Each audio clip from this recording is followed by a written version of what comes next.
Hari ini kita akan melanjutkan sekali lagi tentang Apostles' Creed. Kita akan masuk ke dalam kalimat yang menurut saya ini salah satu kalimat yang paling sulit dari seluruh pengakuan iman rasuli. And today we're going to enter into a part of the Apostles' Creed that I actually find is the most difficult to talk about. Kita hari ini akan melihat kepada bagian tentang kalimat yang ini ya. He descended to the dead on the third day he rose again. So today we're going to be doing an exposition on this sentence. He descended to the dead and rose again on the third day. Ya, dia turun ke dalam turun ke dalam kerajaan maut kalau bahasa Indonesia. Turun ke dalam kerajaan maut dan pada hari yang ketiga bangkit pula dari kematian.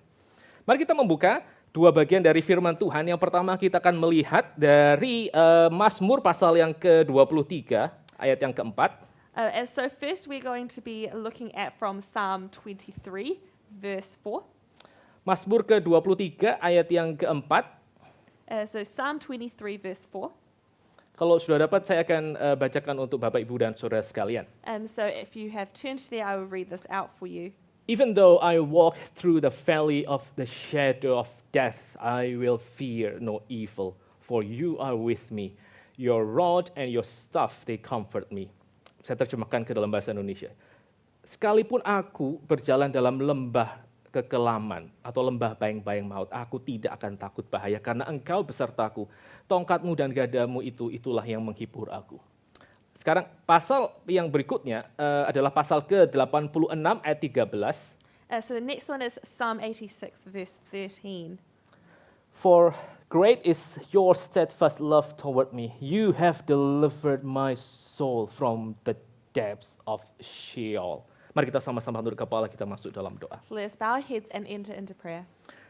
Father, we come to your presence, Lord, and we pray that you would bless us, Lord. Bless us with your presence, bless us with your truth, bless us with your spirit that would transform our life to be more like your Son.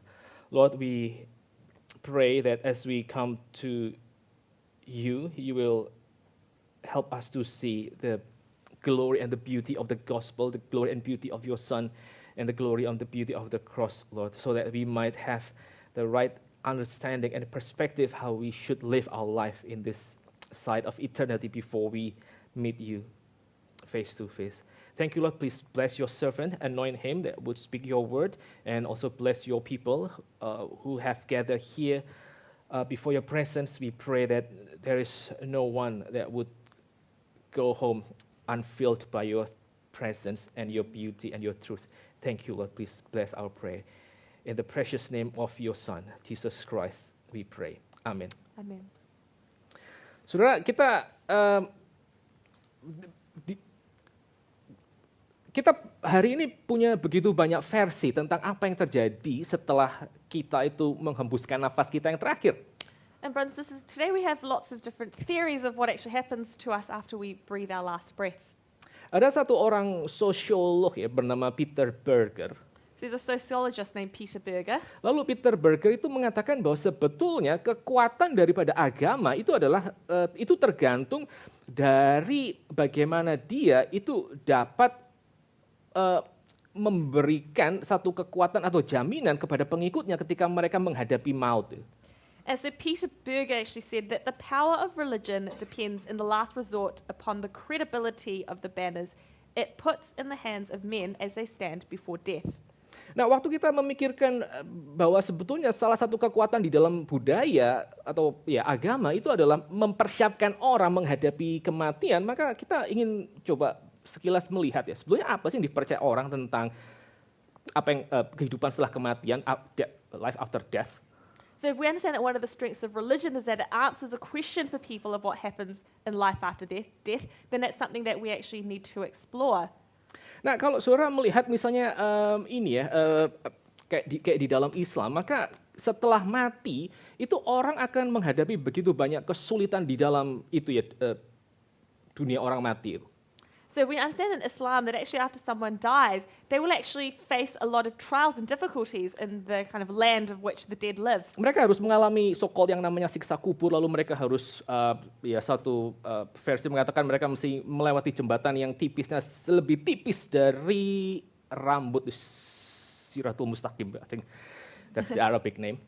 And as they kind of have their trials in the land of judgment, they also have to come across a bridge, and it's an extremely thin bridge, as thin as like here. Lalu sebelum akhirnya mereka akan datang kepada pengadilan terakhir waktu semua orang akan dihakimi. Tapi itu di dalam ini ya, di dalam periode menuju penghakiman itu mereka sudah mengalami begitu banyak kesulitan dan ya sengsara. And then as they're heading towards their final judgment, where everyone will be judged, but then up until they get to that point, they'll endure lots of really, really difficult trials. Di dalam agama-agama yang sifatnya panteistik, maka setelah mati itu mereka akan harus mengikuti satu lagi perjalanan hidup, bisa puluhan ribu kali, mungkin ratusan ribu kali untuk mereka menyelesaikan semua karma-karma mereka. And in pantheistic religions, then people will like relive their life hundreds, if not thousands of times, repeating their karma over and over again. Itu merupakan satu endless journey untuk ini ya, untuk akhirnya bisa sampai kepada satu state di mana orang tidak lagi mengalami kesulitan dan mengalami sengsara. This kind of is like an endless journey until someone reaches that point where they will no longer have any more suffering in this life. Jadi sebelum hari ini misalnya, kalau menurut pandangan ini, saudara itu mungkin sudah punya ribuan kali kehidupan.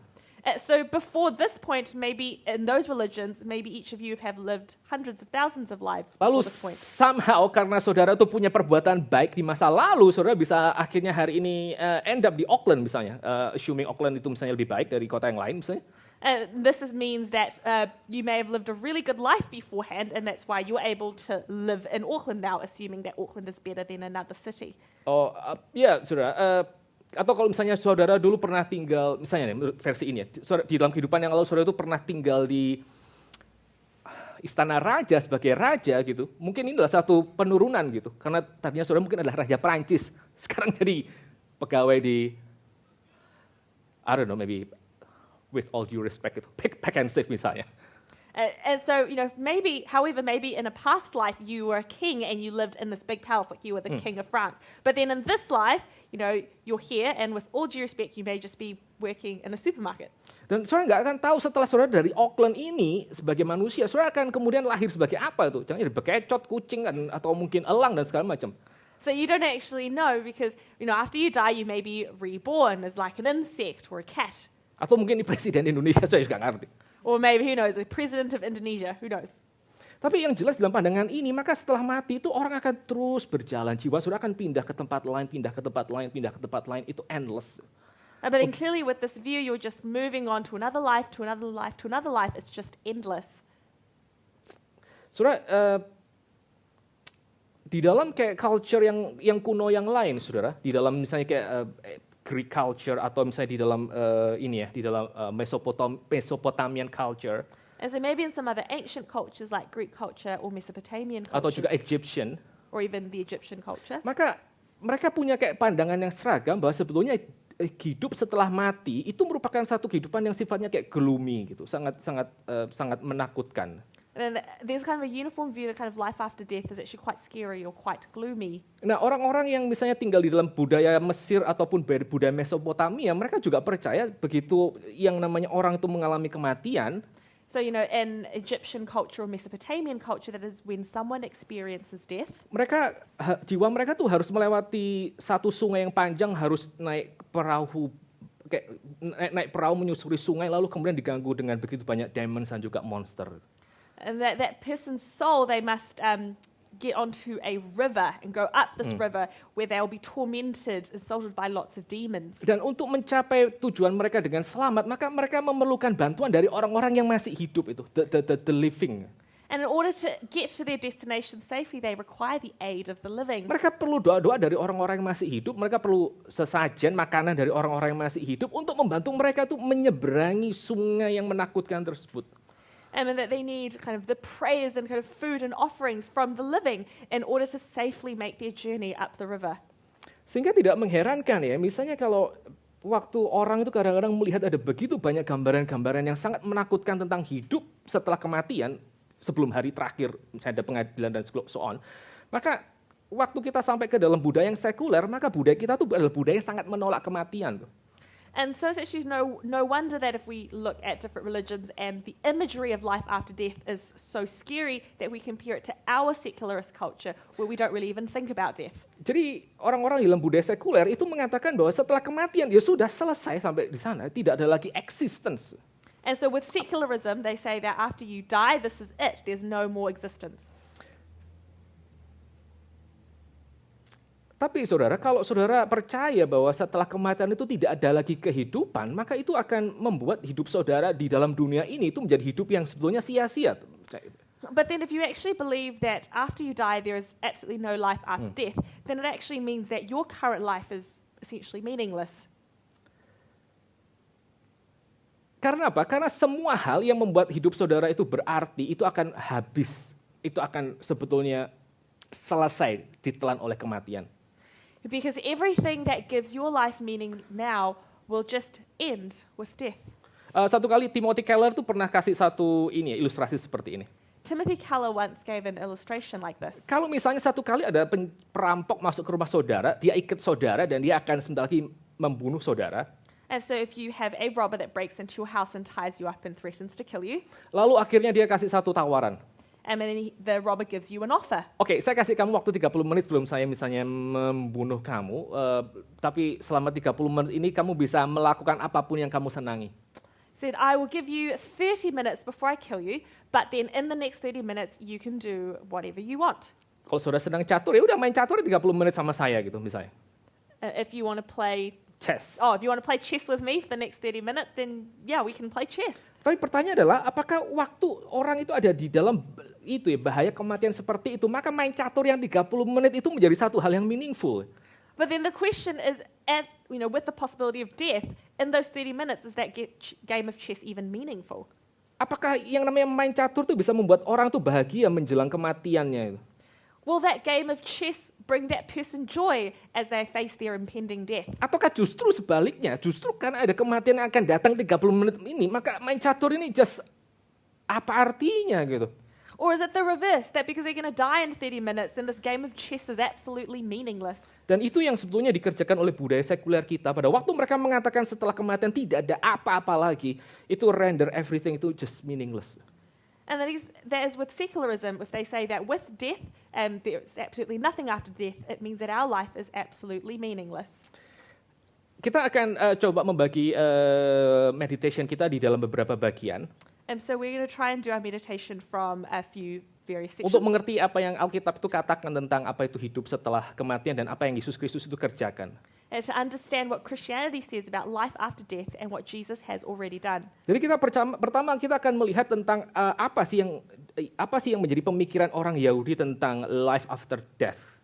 So firstly, we understand what is the Jewish thought behind life after death. Lalu kita akan melihat yang menjadi satu radical break yang ada di dalam perjanjian baru.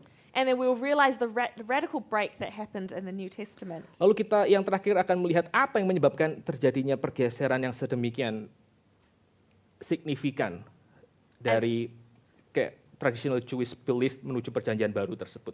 And then we'll understand the huge shift that happened from the Old Testament Jewish understanding to now that we have in the New Testament. Ya, saya beberapa hari ini saya banyak baca buku tentang kematian itu.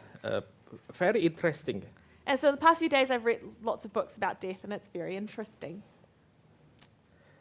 Ya, saya bukan psycho ya saudara, I'm still normal, but like this topic itu sangat menggugah kuriositas.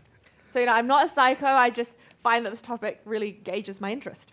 Nah, saudara, sekarang kita masuk bagian pertama ya. Sebetulnya apa sih yang dipercaya oleh orang-orang Yahudi secara kebudayaan tentang dunia orang mati?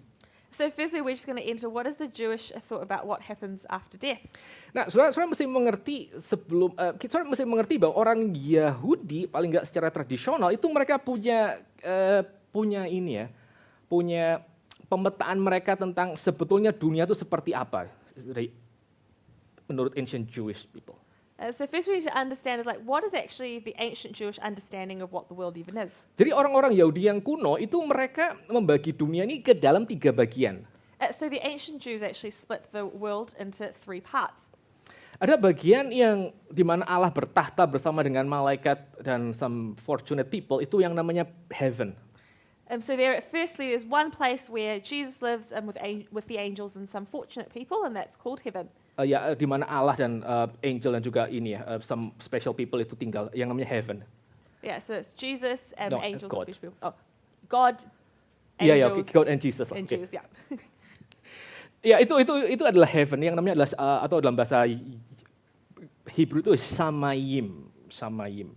Nah, lalu itu adalah tempat Allah lalu bersama dengan heavenly beings dan some fortunate people. And that place is called Shamayim, and that's where God lives with the angels and some fortunate people. Lalu lapisan kedua itu adalah yang disebut sebagai bumi itu, Eretz. And then the second layer is earth or Eret. Itu adalah tempat di mana manusia hidup, tinggal, binatang, tumbuhan dan every activity terjadi itu di lapisan kedua tuh, Eretz.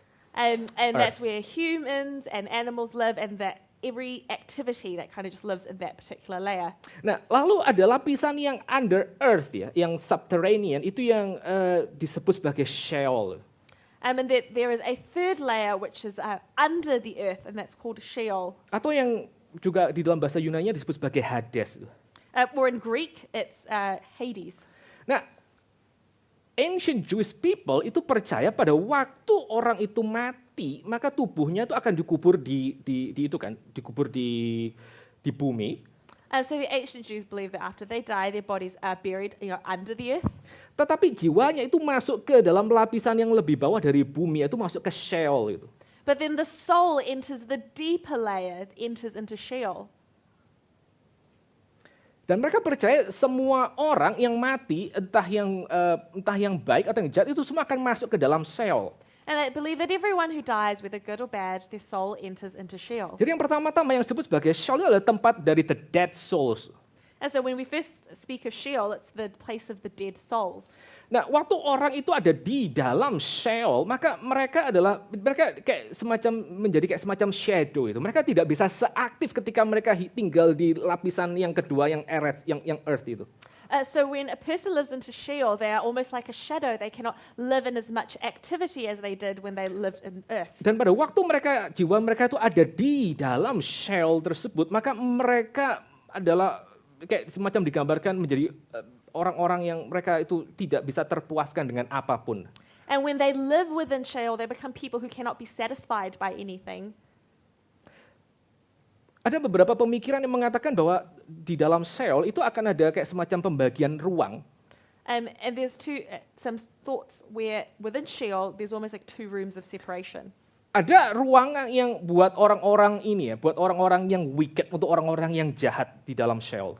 And there's a room for people who are wicked within Sheol. Tapi juga ada kayak semacam ruangan untuk orang-orang yang righteous, yang benar. But then there's also a room for people who are righteous. Tetapi baik orang benar maupun orang yang wicked itu mereka sekali lagi mereka pada waktu masuk ke dalam Sheol mereka akan kayak semacam di dalam satu kondisi shadow yang menjadi tidak aktif. But whether righteous or wicked, whenever they enter Sheol, they almost enter into this shadow state or not as active. Itulah kenapa kayak kalau sudah membaca kadang-kadang Mazmur ya, Mazmur itu berdoa kepada Tuhan, jangan biarkan aku turun ke dalam dunia orang mati, karena nanti di sana tidak akan ada yang bisa memujimu. And that's why when you read the Psalms, the psalmist often writes, Lord, do not allow me to enter Sheol because there I cannot truly praise you. Dan pada waktu orang-orang ini ada di dalam Sheol, the righteous ini ada di dalam Sheol, mereka cuma punya satu pengharapan, yaitu mereka berharap pada waktu Allah itu datang sebagai hakim, maka mereka akan mengalami kebangkitan, mereka akan keluar dari Sheol dan mereka akan punya tubuh yang baru.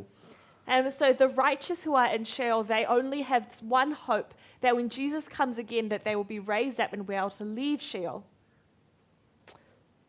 Sebelum itu, maka hampir tidak ada yang namanya orang itu keluar dari Sheol begitu mereka sekali masuk. But then before that, there's really no one that really leaves Sheol when they've entered it. Sehingga yang namanya Sheol itu disebut sebagai the land of no return. And that's why Sheol is often stated as being the land of no return. Karena begitu jiwa orang itu masuk ke dalam dunia yang di bawah, maka mereka tidak akan bisa kembali lagi seperti semula.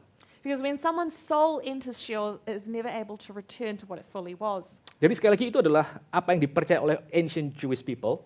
And that is actually what is believed by the ancient Jewish people. Ada 3 lapisan di dalam seluruh realita ini. Tempat Allah bertahta, tempat kita hidup, lalu tempat dunia orang mati, tempat jiwa-jiwa yang meninggal itu.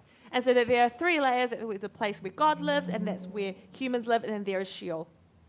Nah, sekali lagi, waktu kita mengerti bagian ini ya saudara, kita akan kemudian melihat betapa orang-orang Yahudi itu, mereka sangat punya high estimation kepada orang-orang seperti Henoch maupun Elia. So when we have this understanding, we understand why Jewish people hold people like Enoch and Elijah in such high esteem. Karena apa? Karena 2 orang ini, Henoch dan Elia, itu mereka never tasted death. Mereka tidak pernah mencicipi kematian di dalam hidupnya. Because people like Enoch and Elijah, they had never tasted death. Alkitab mengatakan waktu Henoch itu hidup, dia berjalan bersama dengan Allah, lalu akhirnya dia tidak ada lagi karena dia sudah diambil oleh Allah. Demikian juga dengan Elia. And so we see with the Bible that Enoch, during his life, walked with God, and then so God simply took him to heaven, same as Elijah. Jadi orang-orang Yahudi itu mereka percaya jiwanya Henoch sama Elia itu mereka tidak turun ke dalam Sheol, tapi langsung ke heaven itu bersama dengan Allah, karena mereka tidak pernah mencicipi kematian. And so they believe that those 2 people, because they never died, their souls never went into Sheol. Nah, itu bagian yang pertama ya, tentang ini ya, tentang Sheol menurut ancient Jewish understanding. Lalu sekarang kita masuk ke dalam bagian yang kedua. So that is the first section, that's the Jewish understanding of death and Sheol. Now we'll enter into the second understanding. Yaitu waktu kita membaca misalnya Perjanjian Baru, itu ada kayak semacam radical break dari apa yang dipercaya oleh orang-orang di dalam ancient Judaism. So when we actually look into the New Testament, there's a radical break compared to what the ancient Jews believed. Kalau misalnya saudara jalan-jalan di kota Yerusalem lalu ketemu dengan satu orang Yahudi misalnya, yang mereka masih percaya akan pandangan yang sebelumnya. And so if you, for example, walking the streets of Jerusalem and you meet a Jew who may have had the old understanding, pertanyaan yang sangat terkenal dari itu ya, evangelism explosion itu, pertanyaan diagnostik. and so a very diagnostic evangelical explosion question. Yap, kalau kamu malam ini mati, apakah kamu yakin bahwa Allah akan mengizinkan kamu masuk ke dalam surga? And so if you were to die tonight, are you sure that God would allow you into heaven? Maka pertanyaan itu buat orang-orang Yahudi mungkin itu adalah satu pertanyaan yang tidak masuk akal itu. And so actually for a Jewish person, this is probably a almost nonsensical question. Karena kalau kita tuh mati malam ini, maka otomatis kita masuk ke dalam Hades gitu. Jadi pertanyaan, kalau kamu mati, apakah kamu langsung ke surga, itu doesn't make any sense. Because for them, you say if they die today, they're going to go to Hades. Mereka akan hanya berharap bahwa mereka itu ada di dalam tempat dari Sheol yang lebih baik dari tempat orang-orang wicked di sana. They can only hope that they go to the part of Sheol that is for the righteous and not for the wicked. Nah, tetapi saudara, pada waktu saudara melihat apa yang terjadi di dalam Perjanjian Baru, saudara bisa menemukan kalimat-kalimat yang sangat-sangat welcoming death. But then when you actually read the New Testament, you see so many passages that are so welcoming of death. Saya mau lihat apa yang dikatakan oleh Rasul Paulus di dalam Filipi pasal 1 ayat ke-23 misalnya. So if we actually look for the writings of Apostle Paul, like in Philippians, dia mengatakan bahwa sekarang dia itu ada dalam satu konflik. that he is now in a conflicted state. Apakah dia sebaiknya tinggal di dalam dunia ini atau mending dia mati aja? This is whether he should just live in this world or it's better for him to die. Paulus mengatakan bahwa sebetulnya yang dia ingini adalah untuk depart from this world and be with Christ. Dan bersama-sama dengan Kristus. And Paul states that his greatest desire is actually to depart from this world and to be with Christ. Dia meninggalkan dunia ini lalu bersama dengan Kristus. So depart from this world and to be with Christ. Nah, kalau saudara ngerti apa yang orang ancient Judaism itu percaya tentang Sheol, maka ini merupakan satu kalimat yang luar biasa kontroversialnya, karena berarti yang namanya Paulus, dia tuh berharap bahwa dia akan masuk ke dalam Sheol sebetulnya. Kalau menurut cara pandang yang ancient Jewish people. So we understand that with the ancient Jewish understanding how controversial this would be, because they think that this Apostle Paul should first go to Sheol and wouldn't be able to go straight to God. Dan bukan hanya Paulus, saudara, tapi kalau saudara melihat kalimat-kalimat di dalam yang namanya Perjanjian Baru, itu ada kayak semacam satu pengharapan yang luar biasa kuatnya bahwa ketika orang mati itu mereka akan langsung bersama-sama dengan Allah. And it's not just in the writings of the Apostle Paul, but lots of different places throughout the New Testament. There's almost a hope that as soon as somebody dies, then they actually go and be with the Lord. Kalau saudara melihat apa yang dikatakan oleh kitab Wahyu, maka saudara akan menemukan bahwa Yohanes itu melihat orang-orang kudusnya Tuhan itu ada bersama-sama dengan Tuhan di hadapan tahta. And if you actually look at the book of Revelation, you actually see that the Apostle John actually has a vision of many saints who've died and are with God. Ini merupakan satu hal yang betul-betul itu counter-cultural kepada ancient Jewish belief, saudara, tentang life after death. And we understand that this is actually something very counter-cultural to the Jewish understanding of life after death. Bahkan di dalam masih di dalam ancient Romans itu ada satu praktek yang dikerjakan oleh orang Kristen yang itu sebetulnya itu sangat scandalous itu untuk culture Greco-Roman hari itu. And then actually what the Christian understanding of life after death was very scandalous also according to the Greco-Roman culture of the time. Karena orang-orang Kristen yang hari itu tinggal di dalam budaya Greco-Roman, pada waktu misalnya mereka menemukan orang yang mereka kasih mati misalnya, ya anggota keluarga juga atau anggota gereja mereka itu meninggal. And because Christians of that time who lived in the Greco culture of that time, if they encountered someone of their church or in their family who had passed away, mereka akan membawa this fellow believer ini, orang yang percaya yang sudah meninggal ini ke dalam tempat pengkuburan, lalu di sana mereka akan mendoakan, lalu mereka akan menyanyi lagu pujian dan akan melihat memandang wajah orang yang meninggal ini dengan penuh cinta kasih. And it's that they would bring their fellow believer, the person who's died, to the place of burial. They would bury them, they would pray over them, they would sing songs over them. And look at them with very affectionate thinking. And look at them with a lot of affection. Dan bahkan mereka mengkuburkan orang-orang yang sudah mati ini, tubuhnya itu di sekitar place of worship mereka. And that they would actually bury the person's body within their place of worship. Sementara buat orang-orang Greco-Roman pada waktu ada orang meninggal itu mereka harus dikuburkan itu jauh dari tempat dari kota itu. Mesti di luar kota itu kalau bisa tanahnya sejauh mungkin supaya kuburan itu jangan ada sampai di dalam kota. However, in Greco-Roman culture, if someone dies, you are to bury them as far away from the city as you possibly can. Tapi orang Kristen tidak, mereka justru mengkuburkan orang-orang yang mereka kasih itu justru di sekitar tempat ibadah mereka, di sekitar gereja. But then Christians did not. Christians instead buried the people who they loved and within their church or within their places of worship. Jadi kalau saudara melihat apa yang dikerjakan, apa yang dikatakan oleh Rasul Paulus, apa yang dikatakan oleh Yohanes, apa yang dikerjakan oleh orang-orang Kristen zaman dulu, itu mencerminkan adanya kayak semacam satu radical break dengan kepercayaan orang-orang ancient Jewish. So if we actually look at the writings of the Apostle Paul, of the Apostle John, or the other different apostles, what they were writing about was such a radical break from the cultural understanding of that time. Mereka tidak lagi takut bahwa jiwa mereka itu akan masuk ke dalam Sheol. They were no longer afraid that their souls would enter Sheol. Mereka bahkan in a way itu mengharapkan kalau bisa secepat mungkin meninggalkan tubuh ini.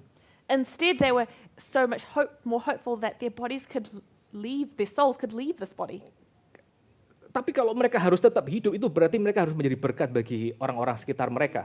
But if they were to continue living, then they would want their lives to be a blessing for those around them. Nah, kalau saudara melihat bagian seperti ini, apa yang dipercaya oleh kayak Rasul Paulus, Yohanes, dan juga praktek orang Kristen, lalu saudara bandingkan dengan misalnya agama-agama kuno yang lain. So if you look at the teachings of the early Christians, the Apostle Paul, and compare them to the understanding of death of that time. Atau juga atau juga dibandingkan dengan kayak budaya sekuler kita hari ini yang mengatakan setelah kematian maka semuanya selesai. Or you compare it to our secular understanding today that after you die, that's it. Maka kekristenan itu punya kayak satu view yang beautiful tentang death. Then Christianity actually has a view of death that is beautiful. Nah, apa yang membuat terjadinya radical break seperti ini? So what is it that caused this radical break? Ada beberapa orang itu mengatakan bahwa kemungkinan besar kenapa akhirnya orang Kristen itu punya kayak semacam satu confident tentang keselamatan jiwa mereka itu adalah menurut mereka adalah karena ada kayak semacam pengaruh dari filsafat Yunani yang masuk ke dalam gereja. And they wonder if there's been some sort of confidence that Christians has in life after death. They had an injection of Greek culture. Karena orang-orang Yunani itu percaya bahwa yang namanya jiwa itu jauh lebih penting daripada tubuh. Jadi pada waktu dan tubuh itu jahat. Jadi setelah mati maka kayak semacam ada kebebasan dari jiwa yang didapat. And so Greek understanding is that the body and soul are kind of in conflict, and so when you die, you are able to have the soul separate from your body. Tapi waktu kita baca Perjanjian Baru, itu yang menyebabkan akhirnya orang itu punya satu transformasi pada waktu cara mereka melihat kematian, cara mereka melihat Sheol, itu bukan karena ajaran Yunani, tetapi karena apa yang dikerjakan oleh Yesus Kristus. But when we actually read the New Testament, what causes this break of this understanding of the soul is not due to Greek culture, but it is through what Jesus Christ has done. Nah, kalau saudara membaca Apostles' Creed di dalam buletin gereja kita, And so if we actually read the Apostles' Creed within our church bulletin, maka saudara akan pelan-pelan dituntun untuk mengerti siapakah Yesus Kristus, bahwa dia adalah the only Son of God. Bahwa dia adalah anak Allah satu-satunya. so then we actually get into greater understanding that Jesus Christ is the only Son, Bahwa dia adalah Tuhan, dia adalah Yahweh. that He is God, that He is Yahweh, Lalu dia dikandung dari Roh Kudus dan lahir dari anak darah Maria. and that He was conceived by the power of the Holy Spirit and born of the Virgin Mary. Artinya apa? Artinya dia menjadi manusia sepenuhnya sampai dia menderita sengsara di bawah pemerintahan Pontius Pilatus. And so what does that mean? That became human in its full sense, that He suffered under Pontius Pilate. Yang dikerjakan oleh Yesus Kristus sebagai firman, sebagai anak Allah adalah dia turun dan dia menjadi manusia dan dia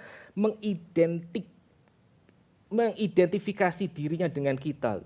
And so what happened is Jesus Christ, He came down from heaven into earth, that He is able to identify directly with us. Yesus Kristus itu yang adalah sepenuhnya Allah, dia menjadi sepenuhnya manusia tanpa kehilangan keilahiannya, dan dia akhirnya berbagian dengan dengan perjalanan hidup kita sebagai manusia.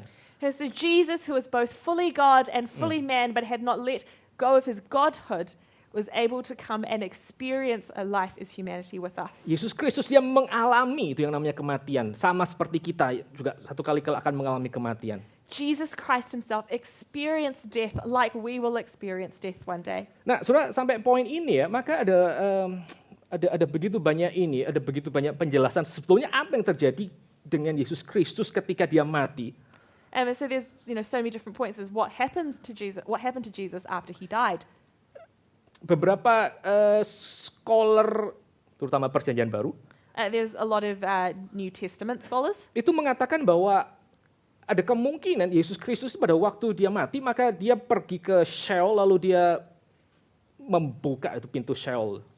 They think that there's possibility Jesus went down into Sheol and He broke open the doors of Sheol. Nah, ini semua masih ini masih just asumsi, pasti perdebatan. Tapi saya ingin kita kembali untuk mengerti apa yang dikatakan oleh satu reformator yang namanya John Calvin untuk dapat hal yang lebih konservatif. So these are all, again, just assumptions, but I do just want us to understand what it is that some reformers like John Calvin thought about this. Nah, Calvin itu mengatakan pada waktu di dalam Apostles' Creed, ketika kalimat itu, He descended to the dead. Itu. So John Calvin, when he says in the sentence in the Apostles' Creed, He descended to the dead, Ini mau menunjukkan menunjukkan satu penderitaan Kristus yang terjadi secara rohani. this is trying to point out a point of suffering that Jesus Christ had that's spiritual. Jadi kalimat yang sebelumnya bahwa dia menderita sengsara di bawah pemerintahan Pontius Pilatus, disalibkan, mati dan dikuburkan, itu adalah penderitaan yang sifatnya dari aspek jasmani, tapi turun ke dalam kerajaan maut, kata Calvin, itu adalah penderitaan yang secara spiritual. So the sentence before it said He suffered under Pontius Pilate, crucified, died, and was buried. That was suffering kind of in the physical sense. Sehingga kayak John Calvin, dia menafsirkan bagian ini, dia mengatakan apa yang dimaksud dengan Yesus Kristus itu turun ke dalam kerajaan maut adalah pada waktu dia itu menanggung itu hukuman atau murka Allah ketika dia tergantung di atas kayu salib. So what John Calvin says is that He descended to the dead is that when He hung on the cross and He bore all of our sins. Apa yang dikerjakan Yesus Kristus adalah dia mengidentifikasikan dirinya dengan kita. What Jesus Christ did was that He identified Himself with us. Dan dia menjadi pengganti kita di hadapan Allah untuk menanggung murka Allah. And He became the exchange for us to bear the wrath of God. Dan dia bukan hanya sekedar menanggung murka Allah dan betul-betul mati, tapi sekaligus dia juga menang atas death and evil, atas kemaut dan juga kematian itu sendiri. He didn't just bear our sin and bear the wrath of God that we should have had, but he also Menang atas maut, he dosa dan also maut. won over death. Saudara, ada satu catatan yang sangat penting waktu Tuhan Yesus itu mati menurut Injil Matius. There's also a very important point in the Gospel of Matthew. Bagian itu jarang sekali dikhotbahkan. This one passage hardly ever gets preached upon. Waktu Yesus Kristus mati, saudara tahu apa yang terjadi? Yang khusus dicatat oleh Matius. So, do you know what it is that after Jesus died that was specifically stated in the book of Matthew? Waktu Yesus Kristus mati, menurut Injil Matius, maka makam orang-orang kudus yang sudah mati di Yerusalem itu bangkit dari kematian. And so that when Jesus Christ died, it's specifically written in the book of Matthew, the dead rose again. Dan itu menunjukkan apa? Menunjukkan bahwa apa yang dikerjakan Yesus Kristus di atas kayu salib itu mengalahkan maut, mengalahkan iblis itu sendiri. Sehingga orang-orang yang tadinya ada di dalam Sheol, sekarang mereka langsung bangkit hari itu. That what Jesus Christ did on the cross, he overcame death, he overcame Sheol. And so all of those people from Sheol were able to rise once again. Di dalam perjanjian baru sekali lagi kita melihat ada kayak semacam gambaran yang jauh lebih indah tentang hidup setelah kematian. Ini yang sebelum nanti Yesus Kristus datang kembali. And in the New Testament, we're able to see a much more beautiful imagery of death, even before Jesus Christ has come again. Ada satu confidence yang dimiliki oleh Rasul Paulus pada waktu dia mati, dia akan bersama-sama dengan Kristus. There is a confidence that the Apostle Paul has that when he dies, he will be with God. Ada satu confidence yang dimiliki oleh penjahat yang disalibkan di sebelah Tuhan Yesus bahwa pada hari itu ketika dia mati, dia akan ada bersama-sama dengan Kristus di paradise itu. And there was a confidence that robber had on the cross that when he died, he would be with Jesus Christ that Kayak ada day. semacam ada satu kepercayaan bahwa mereka tidak lagi perlu masuk ke dalam Sheol, mereka akan langsung masuk ke dalam Sheol, heaven itu sendiri dan bersama-sama dengan Kristus. And there was an understanding that they no longer had to go into Sheol and wait, that they could go from Sheol to the earth and up to heaven to be with Jesus Christ once again. Mereka tidak harus senantiasa menunggu di dalam Sheol, mereka tidak harus rusak di dalam earth, tapi mereka akan langsung ada bersama dengan Kristus di tempat yang paling tinggi, di Shamayim, di heaven itu. So that they no longer had to go into Sheol and wait into Sheol or wait on earth, that they could go straight into heaven and be with Jesus. Sekali kenapa, saudara? And once again was this. Karena Yesus Kristus pada waktu dia naik ke atas kayu salib, dia menang atas maut dan juga atas iblis. Because when Jesus Christ went onto the cross, he defeated death and he defeated the devil. Dan karena Yesus Kristus ketika dia menjadi manusia, dia mengidentikan dirinya sebagai bagian dari kita. That's because he became man. He identified as man and he tied a part of himself to us. Di dalam Injil Yohanes, Tuhan Yesus mengatakan satu kalimat seperti ini. Bapa, aku ingin supaya di mana aku berada, mereka pun berada bersama-sama dengan aku. And in the book of John, Jesus says, Father, I desire that they also that where I am, you will be also. Itulah kenapa, saudara, penjelasan satu-satunya kenapa di dalam perjanjian baru, orang itu bisa punya satu pengharapan dan punya ekspektasi akan menikmati sukacita sorga itu adalah karena mereka tahu mereka sudah di dalam Kristus. And that's why in the New Testament they had expectations that when they die they can be with Jesus Christ. Dan itu membuat harusnya hidup kita berubah. And that should actually transform our lives. Apa yang dikerjakan Yesus Kristus dengan seolah-olah dia itu membuka pintu Sheol dan Hades. So what is it? Jesus has already broken open the doors of Sheol and Hades. Itu harusnya mengubah hidup kita. That should transform our lives. Ini yang dikatakan oleh Tuhan Yesus di dalam Revelation chapter 1 verse 17 to 18. And this is what is actually said in Revelation chapter 1 verse 17 to 18. Ini dia katakan kepada orang-orang Kristen yang sedang dianiaya, yang mereka akan pelan-pelan akan dihabisi oleh pemerintah Romawi. And this is actually written to Christians that were being tortured and suffered, who knew that they would probably die under the hands of the Sebagian Roman mereka army. mungkin adalah orang-orang yang super saleh. And maybe some of them are people who are very holy. Very godly. Tapi mungkin juga ada sebagian yang mereka, sama seperti saudara dan saya, kita struggle in day-to-day life to follow Jesus. Kita jatuh bangun mengikut Yesus Kristus. But then maybe some of them were like us, who maybe struggle to follow Jesus in our day-to-day lives. Dan ini yang dikatakan oleh Tuhan Yesus. And this is what was said by Jesus. Fear not, I am the first and the last and the living one. I died and behold, I am alive forevermore and I have the keys of death and Hades. Dia pegang kunci kerajaan maut tersebut.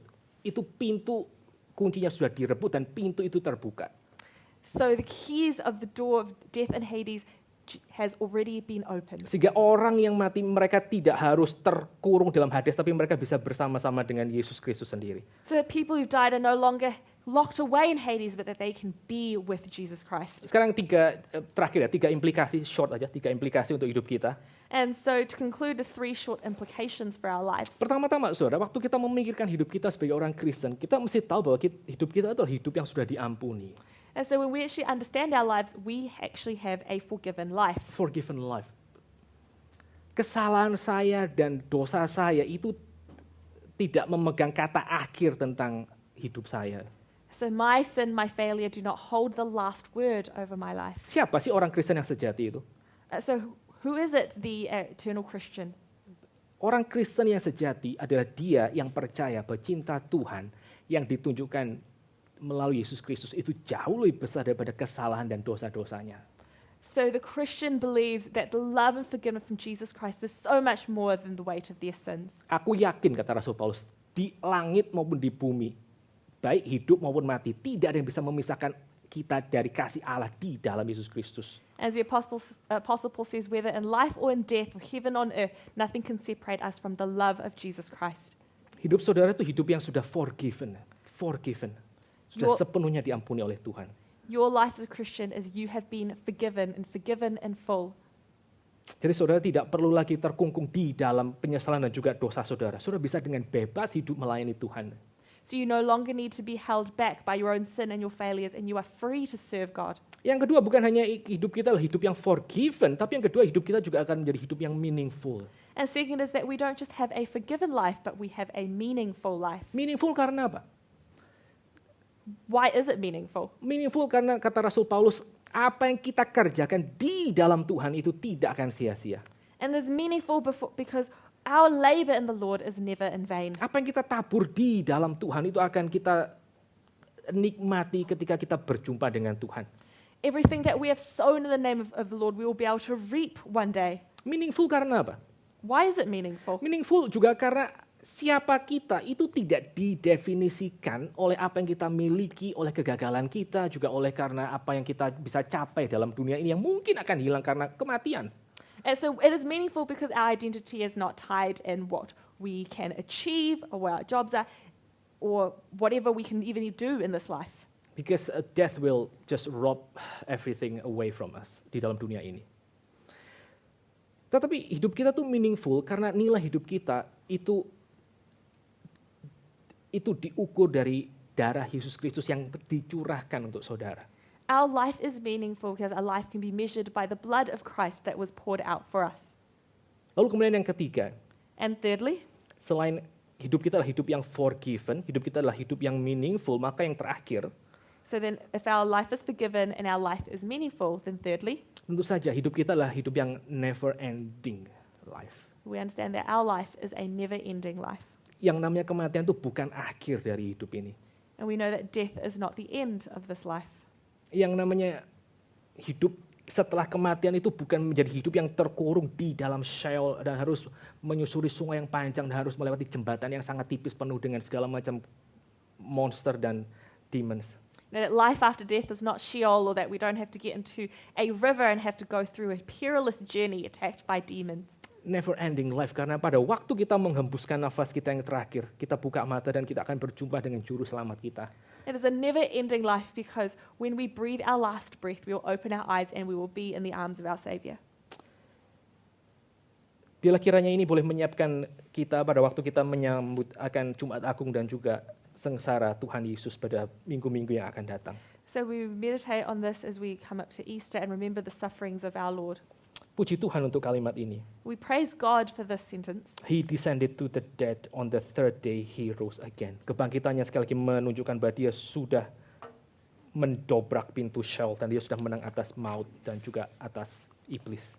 And we know that his resurrection means that he has broken open the doors of Sheol and that he has overcome death and overcome the devil. Mari kita sama-sama tunduk kepala, kita masuk di dalam doa. So let us bow our heads and enter into prayer.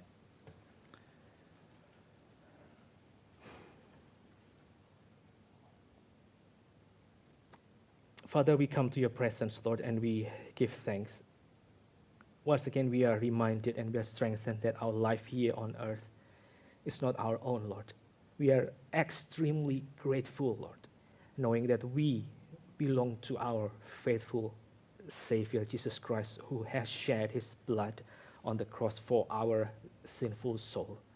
Lord, we pray that as we know, our life is guaranteed. Our life finds its security in your nail-pierced hand. We pray that we will give this one life just for your glory, Lord. We thank you that here on earth we have a forgiven life. We thank you that we have a meaningful life. We thank you that we will have a never-ending life that one day will be consummated as we see you face to face. Thank you, Lord. We pray that this truth might transform us and we might have a life of freedom, Lord, life of joy and life of peace, knowing that everything that you allow in this life to happen upon us will not affect your love to us, Lord. Thank you for the death and the resurrections of your only Son, our Savior and our Lord. Amen. Amen.